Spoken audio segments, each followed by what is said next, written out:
नमस्कार दोस्तों, तो स्वागत है आपका आपके YouTube channel Ram driving guide में। जैसा कि आप सभी को पता है, हमने थ्योरी की क्लासेस शुरू कर रखी है।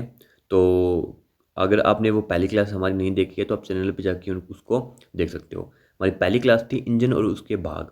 आज हमारी दूसरी क्लास है जिसमें हम पेट्रोल इंजन और डीजल इंजन दोनों के बारे में पढ़ेंगे। हालांकि मैंने आपको कल ऐसे कहा था कि हम फायरिंग ऑर्डर करेंगे दूसरी क्लास में, परंतु आज हम पेट्रोल इंजन और डीजल इंजन करने वाले हैं, क्योंकि जब आपको पेट्रोल इंजन और डीजल इंजन अच्छे से समझ में आ जाएगा तो फायरिंग ऑर्डर समझने में आपको और ज़्यादा अच्छे से आपको समझ में आएगा और ज़्यादा आपको लाभ मिलेगा। तो आज की क्लास में हम पेट्रोल और डीजल करेंगे, और जो तीसरी क्लास रहेगी हमारी कल की, उसमें हम फायरिंग ऑर्डर और 4 स्ट्रोक और 2 स्ट्रोक इन दोनों टॉपिकों को एक ही क्लास में कर देंगे। तो आज शुरू करते हैं हम पेट्रोल इंजन। तो पेट्रोल इंजन हमारा होता है एसआई इंजन। एसआई इंजन, और एसआई की फुल फॉर्म होती है हमारी स्पार्क इग्निशन इंजन। तो इसको स्पार्क इग्निशन इंजन इसलिए कहते हैं क्योंकि ये जो पेट्रोल जो हमारा ईंधन होता है, फ्यूल होता है, वो स्पार्क के माध्यम से हमारा जलता है, तो इसलिए हम इसको स्पार्क इग्निशन इंजन कहते हैं। आगे बढ़ते हैं। आगे हमारे इसकी परिभाषा डेफिनेशन है। पेट्रोल इंजन एक आंतरिक दहन इंजन है, जो मतलब एक होता है बाहरी दहन और एक आंतरिक दहन होता है। आपको कल की क्लास नहीं देखी तो आप उसमें उसको अगर आप देखोगे तो ही आपको ये आज की क्लास समझ में आएगी। अगर आपने कल कल वाली क्लास नहीं देखी है, हमारी पहली क्लास, तो आपको ये बिल्कुल भी समझ में नहीं आएगी। तो आंतरिक दहन इंजन हमारा पेट्रोल इंजन होता है। तो जो मतलब अंदर जो हमारा फ्यूल जले, इंजन ईंधन जले, जो पेट्रोल पर चलता है और ऑटो चक्कर पर काम करता है। देखो मैं आपको बता दूं, जो पेट्रोल इंजन होता है वो तो हमारा, ये काफ़ी बार प्रश्न आता है, वो हमारा ऑटो साइकिल पे काम करता है, यानी ये आपको याद रखना है। बट जो हमारा डीजल इंजन होता है वो हमारा डीजल इंजन पे चलता है, डीजल चक्कर पे काम करता है, डीजल साइकिल जिसे हम बोलते हैं, यानी। तो पेट्रोल इंजन हमारा ऑटो चक्कर, ऑटो साइकिल, और डीजल हमारा डीजल साइकिल, डीजल चक्कर, ये होता है। यह वायु ईंधन मिश्रण को प्रज्वलित करने के लिए स्पार्क प्लग का उपयोग करता है। पेट्रोल इंजन के मुख्य भाग, तो इसमें मुख्य भाग हमारे होते हैं सिलेंडर ब्लॉक। तो सिलेंडरों को रखने के लिए उपयोग किया जाता है, जो हमने कल की क्लास में डिस्कस कर लिया था। उसके बाद में छोटे छोटे ये आज भी डिस्कस कर लेते हैं। पिस्टन होता है जो सिलेंडर के ऊपर नीचे चलता है। क्रैंकशाफ्ट होती है जो पिस्टन गति को घूर्णी गति में परिवर्तित करती है। कैम्पशाफ्ट होती है जो वॉल्व जो होते हैं हमारे इनलेट और आउटलेट, उनको कंट्रोल करती है। वॉल्व हमारे होते हैं दो, इनलेट जिसे हम प्रवेश वॉल्व कहते हैं, और आउटलेट वॉल्व जिसे हम निकास वॉल्व कहते हैं। तो ये ईंधन मिश्रण को अंदर आने देता है प्रवेश वॉल्व, और निकास वॉल्व जली हुई गैसों को बाहर निकालता है। उसके बाद हमारा होता है इसमें स्पार्क प्लग, जो हमारा ओनली पेट्रोल इंजन में होता है, डीजल इंजन में नहीं होता है। तो वो वायु ईंधन मिश्रण को प्रज्वलित मतलब जलाने का कार्य करता है। कार्बोरेटर, कार्बोरेटर भी हमारा ओनली पेट्रोल इंजन में ही देखने को मिलता है, डीजल इंजन में ये नहीं होता है, हवा और ईंधन को सही अनुपात में मिलाता है।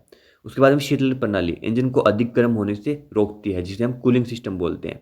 उसके बाद में स्नेह प्रणाली, जिसको इंग्लिश में हम लुब्रिकेशन सिस्टम बोलते हैं। तो ये गतिशील भागों के बीच घर्षण फ्रिक्शन को कम करती है।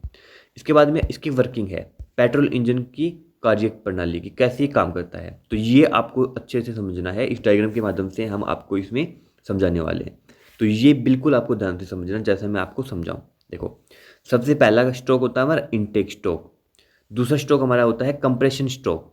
तीसरा स्ट्रोक हमारा होता है जिसे हम पावर स्ट्रोक बोलते हैं। और चौथा हमारा होता है एग्जॉस्ट स्ट्रोक। ठीक है, देखो सबसे पहले क्या होता है, जो हमारा पेट्रोल होता है हमारी टैंक में, वो फ्यूल पंप के माध्यम से जाता है कार्बोरेटर के पास।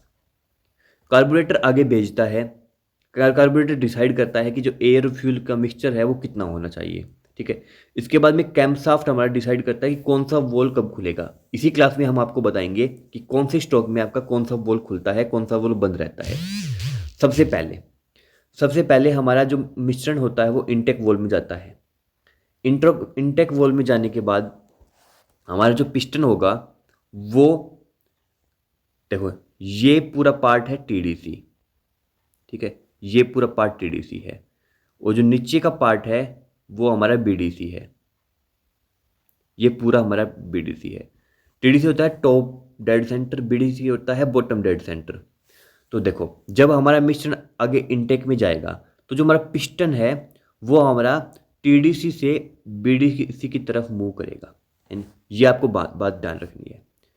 जब इसके बाद हमारा कंप्रेशन होगा, कंप्रेशन में हमारा जो पिस्टन है वो बीडीसी से टीडीसी की तरफ जाएगा।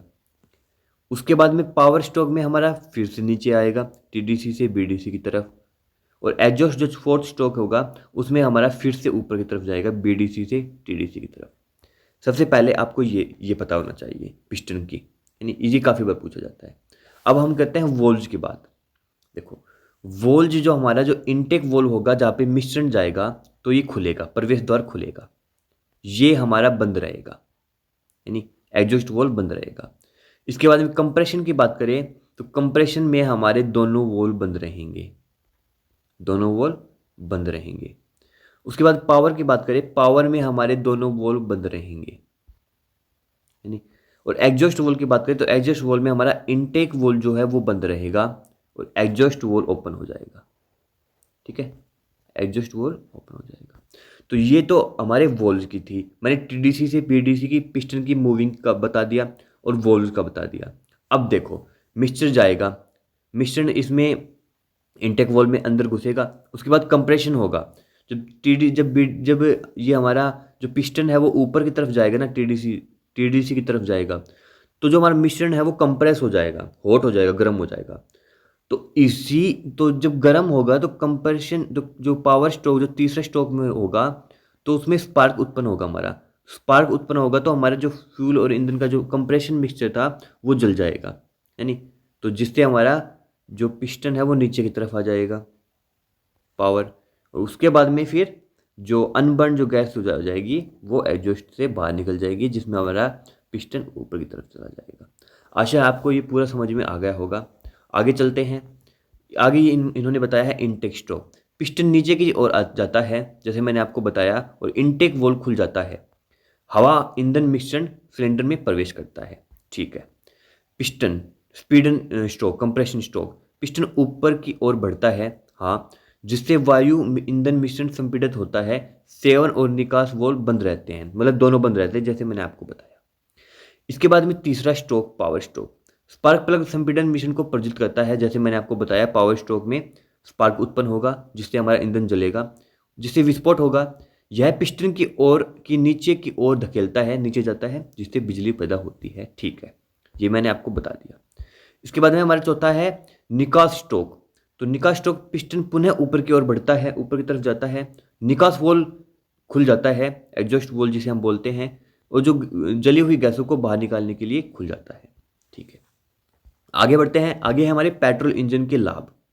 तो डीजल इंजन की तुलना में पेट्रोल जो इंजन होते हैं वो हल्का होता है और वो छोटा होता है, जो हमारे छोटे व्हीकलों में उपयोग होता है, जैसे स्कूटी यानी बाइक, और जो छोटी गाड़ियाँ होती हैं उनमें भी हम पेट्रोल इंजन का यूज करते हैं। बट इसमें उच्च आरपीएम जो प्रति मिनट चक्कर है, अधिक गति और दक्षता होती है। तो इसलिए ही है ना, जो छोटे व्हीकल होते हैं वो तेज दौड़ सकते हैं, तेज उनकी गति होती है, तेज स्पीड होती है। तो हल्के होते हैं, तेज गति होती है क्योंकि आरपीएम इनकी ज़्यादा होती है। डीजल इंजन की तुलना में कम शोर और कंपन करते हैं, मतलब नॉइस कम होती है। उसके बाद में छोटे वाहनों के रख रखाव की लागत कम होती है, मतलब इसमें कोई टूट फूट हो गई तो इसका खर्चा भी कम होता है क्योंकि ये छोटे होते हैं, हल्के होते हैं। इसके बाद में बात करते हैं पेट्रोल इंजन के नुकसान। तो डीजल इंजन की तुलना में कम ईंधन दक्षता, मतलब जो एफिशिएंसी है वो कम देते हैं। पेट्रोल की कीमत बढ़ने के कारण ईंधन की लागत बढ़ गई, मतलब पेट्रोल की जो रेट होता है, प्राइस होता है वो ज़्यादा होता है, अधिक उत्सर्जन, ये इसके नुकसान थे। इसके बाद में बात करते हैं अनुप्रयोग, ये किस किस में प्रयोग होते हैं। तो कारों में होते हैं, छोटी कारों में, बड़ी कारों में नहीं। मोटरसाइकिल में होते हैं, स्कूटर में, स्कूटी में होते हैं, और छोटे जनरेटरों में इनका उपयोग किया जाता है। तो ये हमारी पेट्रोल की क्लास थी। तो अब करते हैं हम डीजल की क्लास। डीजल इंजन होता है हमारा सीआई इंजन, जिसे इंग्लिश में हम बोलते हैं कंप्रेशन इग्निशन इंजन। तो कंप्रेशन इग्निशन इंजन इसलिए नाम इसमें रखा गया है क्योंकि इसमें स्पार्क प्लग नहीं होता है। जो हमारी एयर होती है वो कंप्रेस होती है, यानी गर्म होती है, और गर्म होने की वजह से जब फ्यूल इंजेक्ट करता है तो उसमें ब्लास्ट विस्फोट हो जाता है। इसको भी हम डिटेल से पढ़ेंगे। तो इसकी परिभाषा है, डीजल इंजन एक आंतरिक दहन इंजन है, ये भी आंतरिक दहन इंजन है, पेट्रोल भी आंतरिक दहन इंजन है। बाहरी दहन ओनली भाप इंजन होता है। डीजल ईंधन पर चलता है और डीजल चक्र पर काम करता है, जैसे मैंने आपको ऊपर ही पहले बता दिया था। जो पेट्रोल इंजन होता है वो ऑटो साइकिल पर काम करेगा, ऑटो चक्र पर, और जो डीजल इंजन होता है वो डीजल चक्कर मतलब डीजल साइकिल पर काम करता है। पेट्रोल इंजन के विपरीत यह स्पार्क प्लग का उपयोग नहीं करता है। इसके बजाय यह इंजन को प्रज्वलित करने के लिए उच्च संपीड़न पर निर्भर करता है। मतलब जो इसमें जो एयर जात होती है वो मतलब इनटेक में सिर्फ देखो, पेट्रोल इंजन में इनटेक में आता है ईंधन और हवा का मिश्रण, जिसे हम फ्यूल और एयर का मिश्रण बोलते हैं। बट जो डीजल इंजन होता है, डीजल इंजन में इनटेक में ओनली एंड ओनली एयर आएगी आपकी, उसमें फ्यूल नहीं आता है। जब वो एयर इनटेक में आके कंप्रेशन स्ट्रोक में कंप्रेस होगी, मतलब संपीड़ित होगी, संपीड़ित मतलब वो इतनी हाई प्रेशर में कंप्रेस्ड हो जाती है जिससे उसका तापमान जो है वो बहुत अधिक बढ़ जाता है। और जब उसका तापमान अधिक बढ़ता है तो तीसरे स्ट्रोक पावर स्ट्रोक में वो जो फ्यूल इंजेक्टर हमारा लगा होता है वो फ्यूल का ईंधन का छिड़काव कर देता है। और जब वो फ्यूल का छिड़काव इतनी हाई प्रेशर से करता है, जब वो गर्म हवा से टकराता है ना, तो उसमें विस्फोट हो जाता है जिससे हमारा ईंधन जल जाता है। तो ये ऐसे इसकी वर्किंग होती है। आगे चलते हैं। डीजल इंजन के मुख्य भाग, तो इसमें भी सिलेंडर ब्लॉक वही, पिस्टन भी वही है, क्रैंकशाफ्ट भी वही है, कैमशाफ्ट भी वही है, वही उनके इनके ये कार्य हैं जो पेट्रोल इंजन में थे। आगे बढ़ते हैं। इनमें वोल्व भी वही लगे होते हैं, बट इनमें ईंधन इंजेक्टर होता है। स्पार्क प्लग और कार्बोरेटर इसमें नहीं होता है। जो ईंधन इंजेक्टर होता है वो उच्च दबाव पर सिलेंडर में डीजल ईंधन का छिड़काव करता है, जैसे मैंने आपको बताया। बाकी कूलिंग सिस्टम और लुब्रिकेशन सिस्टम इन दोनों में ये होता है। आगे बात करते हैं इनके 4 स्ट्रोक चक्कर की कार्य प्रणाली डीजल इंजन की। तो डीजल इंजन में पहला इनटेक स्ट्रोक होता है। पिस्टन नीचे की ओर जाता है और इनटेक वॉल्व खुल जाता है। सिलेंडर में केवल हवा प्रवेश करती है, ईंधन नहीं। ईंधन नहीं है नी, ये रहा। मतलब पेट्रोल इंजन की जो वर्किंग है और डीजल इंजन की वर्किंग है वो अलग है। पार्ट सेम है, स्ट्रोक भी सेम है, बट जो वर्किंग है वो अलग है।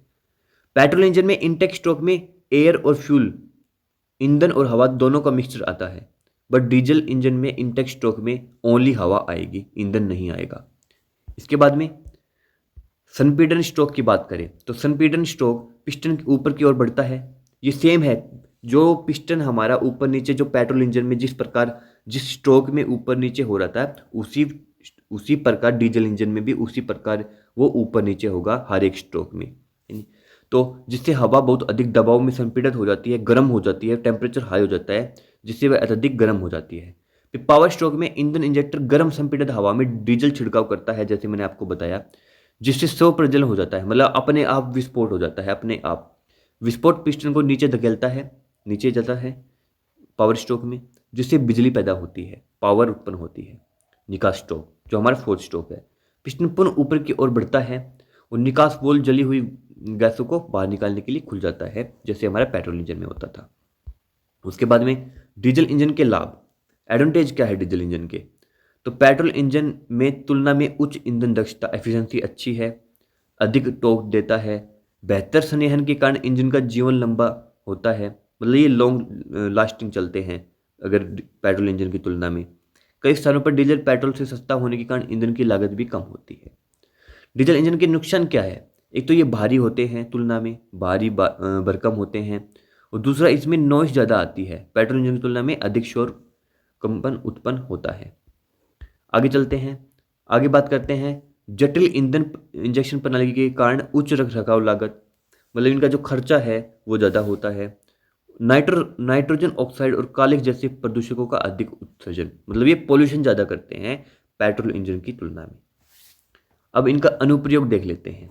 तो इनका अनुप्रयोग होता है ट्रकों, बसों, ट्रैक्टरों, ट्रेनों, जहाज़ों और भारी मशीनों में इसका उपयोग किया जाता है।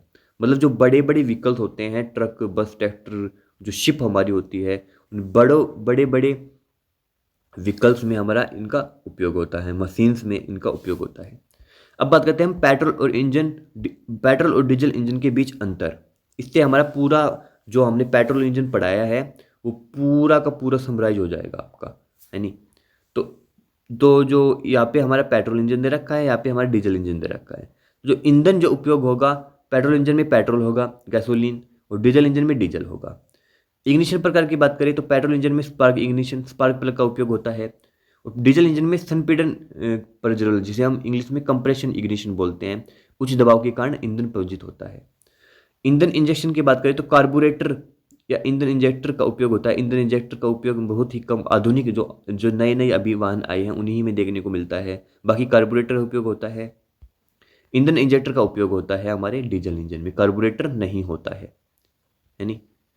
इसके बाद में बात करते हैं हम इनका जो रेशो होता है, मिक्सचर होता है, वो ये इंपॉर्टेंट है, वेरी वेरी इंपॉर्टेंट है। ये जो रेशो जो दे रखा है ना इन दोनों का, ये वेरी वेरी इंपॉर्टेंट है। इनका फुल मतलब पॉसिबिलिटी है पेपर में आने की।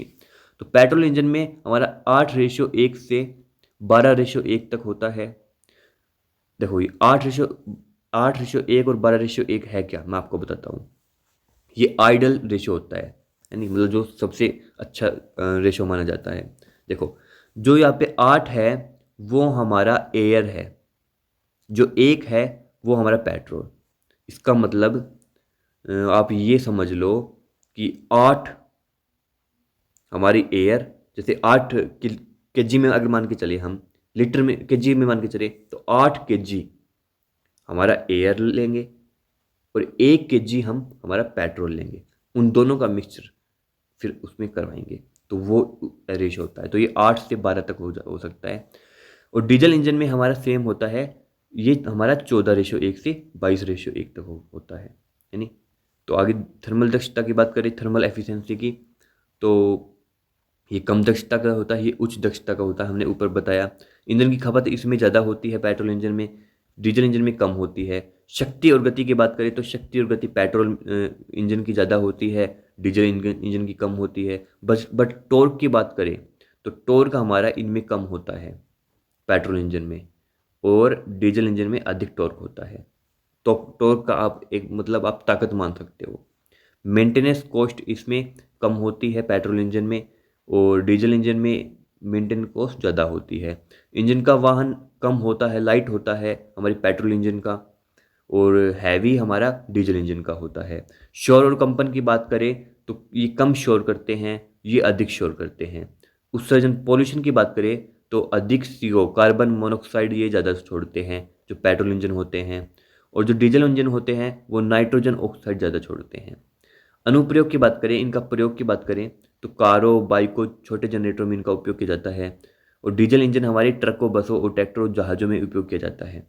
प्राइमरी लागत की बात करें तो ये सामान्य सस्ते होते हैं जो पेट्रोल इंजन होते हैं, और ये हैवी जो डीजल इंजन होते हैं ये महंगे होते हैं। तो ये कुछ आपके आज की क्लास थी पेट्रोल इंजन और डीजल इंजन की। कल की क्लास बहुत ही इंपॉर्टेंट रहने वाली है।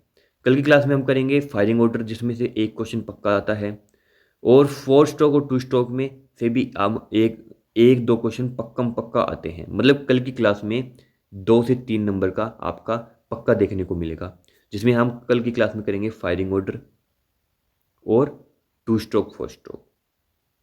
तो इस ऐसे हमारा ये पूरा इंजन कंप्लीट हो जाएगा। उसके बाद में हम नए चैप्टर को स्टार्ट करेंगे। तो आज की क्लास कैसी लगी आपको कमेंट बॉक्स में ज़रूर बताइएगा। अगर आपको कोई भी डाउट है तो आप कमेंट कर दीजिएगा। वीडियो आपको अच्छी लगी तो लाइक कीजिएगा, और चैनल को सब्सक्राइब कर लो ऐसे ही वीडियोज अपडेट्स के लिए और ऐसे ही डेली क्लासेस के लिए। तो मिलते हैं कल की क्लास में। जय हिंद।